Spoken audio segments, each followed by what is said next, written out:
여러분 안녕하십니까? 뉴스 더 개벽입니다. 세계 곳곳에서 발생한 개벽 뉴스를 알려드립니다.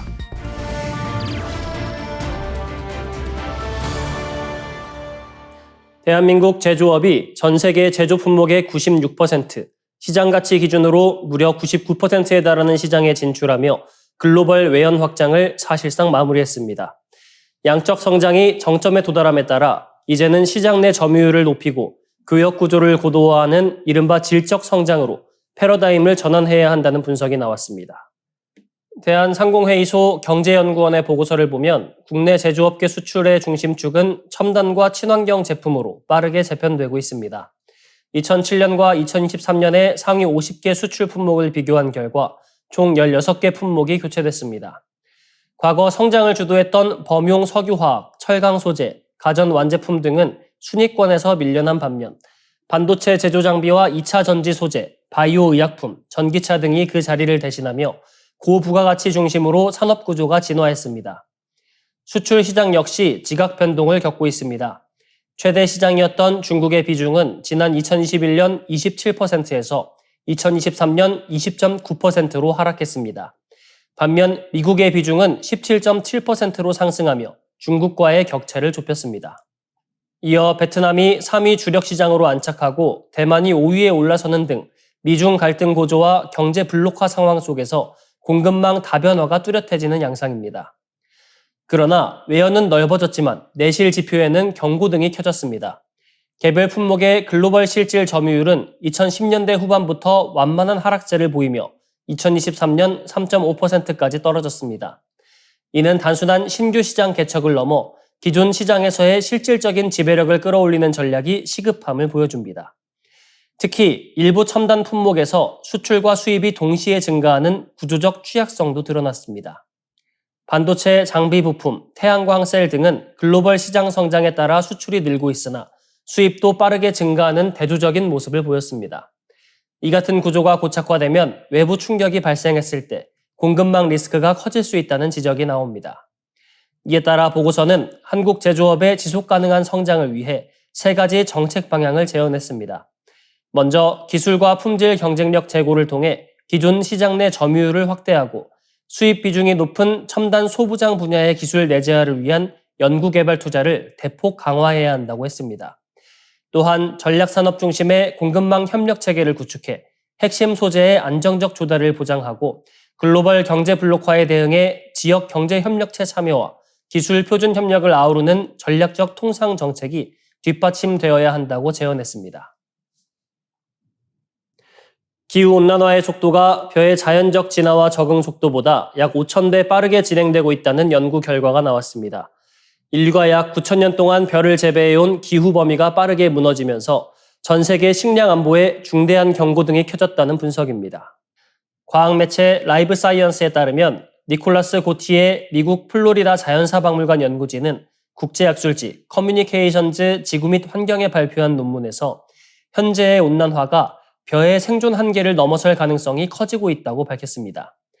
연구진은 벼가 고온성 작물이기는 하지만 일정한 온도 이상에서는 광합성이 멈추고 꽃가루 활력과 나달 형성에도 큰 타격이 발생한다고 설명했습니다. 특히 섭씨 약 40도에 이르면 광합성이 사실상 중단될 수 있으며 극심한 더위와 물 부족, 해수면 상승에 따른 염해는 벼농사 전체를 흔들 수 있는 요인으로 지목됐습니다. 이번 연구는 고고학 유적지에서 확인된 벼 재배 흔적과 과거 기후 데이터를 함께 분석했습니다. 그 결과 인류는 오랜 시간 추위에 강한 품종을 개발하고 농업 방식을 바꾸며 벼 재배지를 더 추운 지역으로 넓혀왔지만 벼가 견딜 수 있는 최고 온도 한계는 거의 변하지 않은 것으로 나타났습니다. 역사적으로 벼 재배는 연평균 기온 28도 이하, 따뜻한 계절 평균 최고 기온 33도 이하 지역에 주로 머물렀습니다. 문제는 앞으로 기후변화로 기존 쌀 생산지의 온도가 이 한계를 넘어설 수 있다는 점입니다. 쌀은 전 세계 인구 절반 이상의 주식이며 재배지의 90%가 아시아에 집중돼 있습니다. 남아시아와 동남아시아처럼 쌀 의존도가 높은 지역에서는 생산 차질이 곧바로 생계와 물가, 식량 안보 위기로 이어질 수 있습니다. 일부에서는 추운 지역이 새 벼농사 지역으로 바뀔 수 있다고 전망하지만 연구진은 재배지 이전이 간단한 해법은 아니라고 지적했습니다. 노는 수세기에 걸쳐 물관리와 토양, 농업기술이 축적된 시스템이기 때문입니다. 결국 이번 연구는 더 강한 품종 개발과 물관리, 재배 방식 전환이 시급하지만 기후변화 속도가 너무 빠를 경우 인류의 적응 능력에도 한계가 올 수 있음을 경고하고 있습니다. 미국 보스턴 컨설팅 그룹 BCG의 핸더슨 연구소가 2050년 세계 질서를 가를 4가지 시나리오를 제시했습니다. 보고서의 제목은 2050년 세계 4가지 시나리오입니다. 연구소는 인공지능, 지정학 갈등, 기후변화, 빅테크 기업을 앞으로 20년 이상 장기 전략을 세울 때 반드시 고려해야 할 핵심 변수로 꼽았습니다. 보고서는 미래를 정확히 예측하는 것은 불가능하지만 어떤 변화가 세계를 흔들 수 있는지 미리 가늠하는 것은 가능하다고 설명했습니다. 이번 시나리오는 100여 가지 메가 트렌드, 지난 100년간의 데이터, 그리고 경제, 기술, 우주공학 등 다양한 분야 전문가 인터뷰를 바탕으로 만들어졌습니다. 첫 번째 시나리오는 인공지능이 이끄는 풍요의 세계입니다. AI가 생산성을 획기적으로 끌어올릴 경우 세계 GDP는 2050년까지 3배 증가하고 평균 노동시간은 현재 2100시간에서 1600시간으로 줄어들 수 있다고 전망했습니다. 특히 사람을 거의 쓰지 않고 에이전트 AI만으로 운영되는 기업이 등장할 가능성도 제시됐습니다. 두 번째는 지정학적 대결의 세계입니다. 미국과 중국을 비롯한 강대국 간 갈등이 심화되면 세계는 몇 개의 세력권으로 나뉘고 국제무역은 줄어들며 국방비는 급증할 수 있습니다.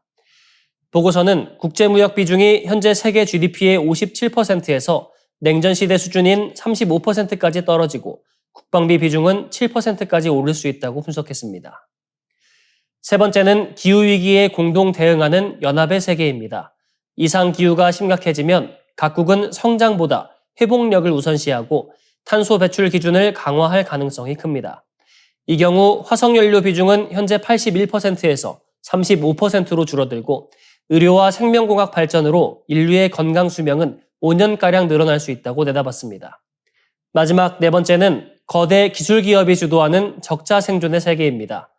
국가들이 빅테크 유치 경쟁에 나서면서 규제가 약화되고 정부의 힘은 줄어드는 대신 소수 기업의 영향력은 커질 수 있습니다. 이 과정에서 부의 편중과 사회 갈등이 심화되고 민주주의 국가 비중도 현재 49%에서 30%로 낮아질 수 있다고 경고했습니다. 보고서는 여기에 블랙스완 변수도 제시했습니다. 범용 인공지능의 출현, 인공위성 시스템을 파괴하는 우주전쟁, 핵융합 상용화, 뇌컴퓨터 인터페이스 대중화가 대표적입니다. 연구소는 이 시나리오들이 미래를 맞히기 위한 예언이 아니라 불확실한 미래에 더 강하게 대응하기 위한 전략 도구라고 강조했습니다. 아프리카 우간다가 에볼라 바이러스의 자국 내 확산을 막기 위해 콩고 민주공화국과 맞댄 국경을 전면 폐쇄했습니다.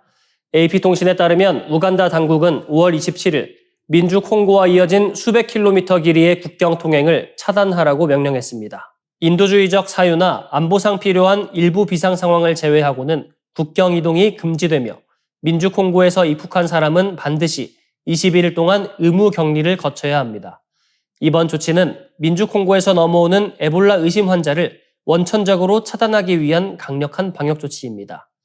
우간다에서는 지난 5월 14일 수도 캄팔라에서 사망한 민주 콩고 국적 남성을 포함해 모두 7명이 에볼라 확진 판정을 받았습니다. 특히 보건의료 종사자들이 민주 콩고발 의심 환자를 진료하는 과정에서 바이러스에 노출됐고 이후 현지 주민들과의 접촉까지 이어지면서 감염 위험이 빠르게 커지고 있습니다. 그러나 우간다의 국경 폐쇄는 세계보건기구 WHO의 기존 권고와는 다른 방향입니다. WHO는 국경을 전면 통제할 경우 사람들이 감시망을 피해 비공식 통로로 이동할 수 있고 오히려 질병 추적이 더 어려워질 수 있다고 경고해 왔습니다.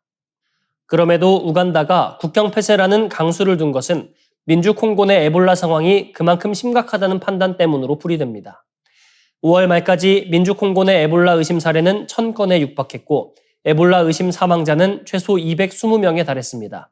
누적 확진자는 101명으로 집계됐으며 민주 콩고 보건당국은 확진자와 접촉했을 가능성이 있는 3천여 명을 추가 조사하고 있습니다. 하지만 열악한 의료 환경과 검사 역량 부족으로 실제 감염 규모를 정확히 파악하는 데는 큰 한계가 있는 상황입니다. 문제를 더욱 어렵게 만드는 것은 민주 콩고 동부의 무장 충돌입니다. 에볼라가 발생한 북키부주 마시시 지역에서는 정부군과 반군 M23 사이의 전투가 이어지고 있으며 일부 의료시설에 대한 공격도 발생한 것으로 전해졌습니다. 지역 주민들의 불심도 방역을 가로막고 있습니다. 외부인 통행에 민감한 주민들이 에볼라 대응 자원봉사자들에게 돌을 던지거나 욕설을 퍼붓는 사례까지 나오고 있습니다. 테오드로스 아드하놈 거브러여수스 WHO 사무총장은 에볼라의 확산 속도가 통제 노력을 앞지르고 있다며 보건시설 공격은 확진자와 접촉자를 추적하는 작업을 거의 불가능하게 만든다고 경고했습니다. 우간다의 국경 폐쇄는 단순한 방역 조치를 넘어 감염병과 내전, 의료 붕괴가 동시에 겹친 중앙아프리카 보건위기의 심각성을 보여주고 있습니다. 이상으로 뉴스 더 개병 마치겠습니다. 시청해주셔서 고맙습니다.